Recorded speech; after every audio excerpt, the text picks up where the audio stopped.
Welcome to class, everyone. Go ahead and find a seat, get settled in, and take out your notebooks.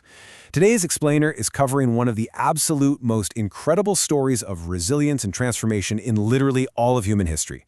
We're looking at a nation where fearless warriors once ruled, where powerful emperors inspired generations, and where ancient traditions still thrive right alongside these massive futuristic cities. We are, of course, talking about Japan. So today's lesson is going to take us on a wild journey from a chain of isolated islands all the way to a modern global superpower. Here's a quick look at the syllabus for today's lecture. We'll start with the rise of the samurai, then move into 2 centuries of isolation, witness the rapid Meiji Restoration, cover the World War II devastation, and finally, end with rebuilding a superpower. All right, let's get right to it. Section 1. The Rise of the Samurai. Ancient to Medieval Japan.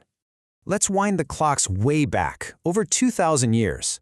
At that time, Japan was mostly home to small tribes living in pretty isolated communities. But over time, these tribes united under powerful rulers, and the emperor emerged as this really vital symbol of national unity. But, as the centuries passed, a new, highly specialized warrior class started to take over. To really understand these samurai, you absolutely have to understand Bushido, the way of the warrior. So the crucial point here is that this wasn't just some battlefield strategy. It was a completely uncompromising way of life. This samurai spirit, it's the absolute core through line of Japanese history. And here are the core tenets of Bushido: loyalty, honor, courage, and discipline. I actually want you all to write these down. Seriously, commit these traits to memory for the test, because they explain so much of what happens next. You see, the samurai trained literally from childhood, dedicating their entire existence to their lords and the shoguns, who are the military leaders holding the real power. Their dedication was so intense it even extended into the arts, like poetry. And the stakes? Incredibly high. Failure to uphold these tenets could result in ritual suicide, known as seppuku, just to reclaim lost honor. Heavy stuff, right? Moving on to Section 2. 2 centuries of isolation, the Tokugawa Shogunate. So, for hundreds of years, Japan had experienced intense internal conflicts. Rival clans were just relentlessly fighting each other. But then, in 1603, a leader named Tokugawa Ieyasu unified Japan, ending the clan warfare and bringing unprecedented peace. But his government made a totally unique decision. They implemented a strict policy called sakoku, which completely isolated Japan from the outside world. To give you an idea of how intense this was, leaving the country or entering it was punishable by death. No joke.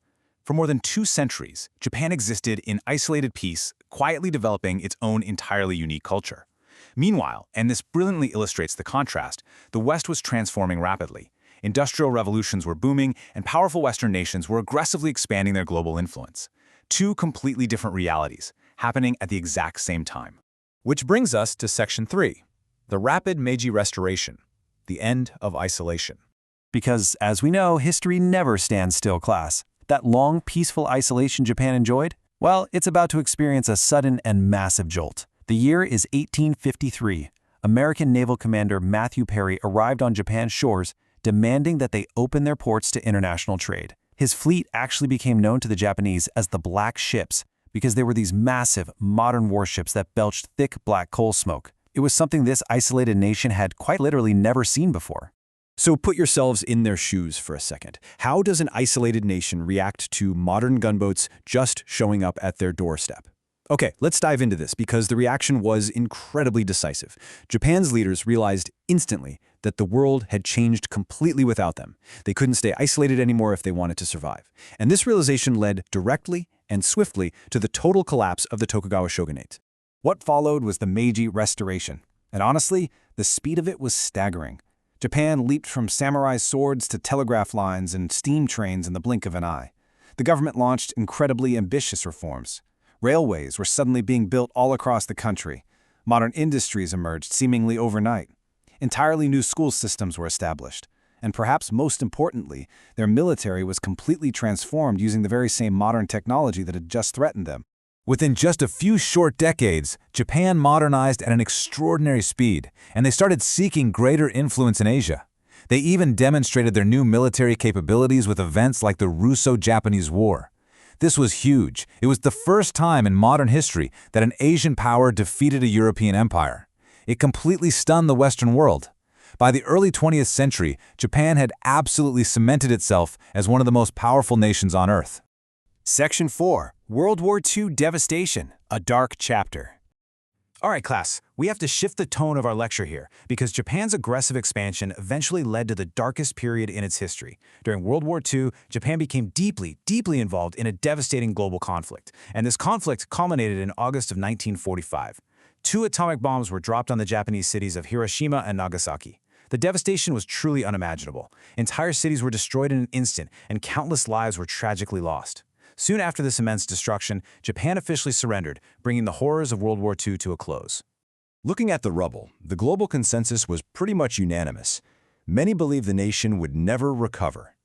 After the unprecedented devastation of the atomic bombs and the grueling toll of a global war, the international outlook for post-war Japan was incredibly bleak. It seemed totally impossible that a nation so utterly destroyed could ever stand on its own 2 feet again. But this sets the stage for what is arguably the ultimate historical comeback story. Section 5. Rebuilding a Global Superpower. The Return of the Samurai Spirit. I want you to look back in your notebooks to the beginning of class. Recall those core tenets of Bushido we discussed earlier: discipline, dedication, and perseverance. Because in the decades that followed the war, Japan was going to need every single ounce of that spirit. It was a deliberate, determined march forward. To give you an idea of where they started, companies that would eventually become global tech giants, like Sony for instance, were literally founded in bombed-out department stores. First, the factories reopened. Second, new, cutting-edge technologies were developed. And third, Japanese businesses invested heavily in innovation and high-quality manufacturing. They didn't just want to rebuild, they wanted to excel. Now, what's really interesting about this is how, through sheer dedication, Japan completely cornered the market. They became the undisputed global leaders in automobiles, electronics, robotics, and complex manufacturing. Brands you interact with every single day, like Toyota and Nintendo, they grew directly from this era of fierce innovation. Cities like Tokyo, which had been practically leveled during the war, rapidly became international symbols of modernization and technological excellence. It was, for sure, a breathtaking economic miracle. So, what is the result today? Well, modern Japan is a totally unique blend of the old and the new. You can literally walk down a street and see a serene ancient temple standing right beside a towering futuristic skyscraper. Traditional festivals continue to thrive right in the middle of the digital age. And why is that? Because that spirit of the samurai, that discipline, dedication, and perseverance we wrote down at the start of class remains deeply embedded in their culture. Japan's story, from isolated islands to a global superpower, is the ultimate testament to human determination. Before you pack up your bags, ask yourselves this. Japan's history is a powerful reminder that even after facing unimaginable challenges, a nation can rebuild, innovate, and inspire the world. So, if an entire nation can face that level of tragedy and rebuild to inspire everyone, what personal challenges can you overcome with that same discipline and perseverance? Take that thought with you today. Keep those notes handy.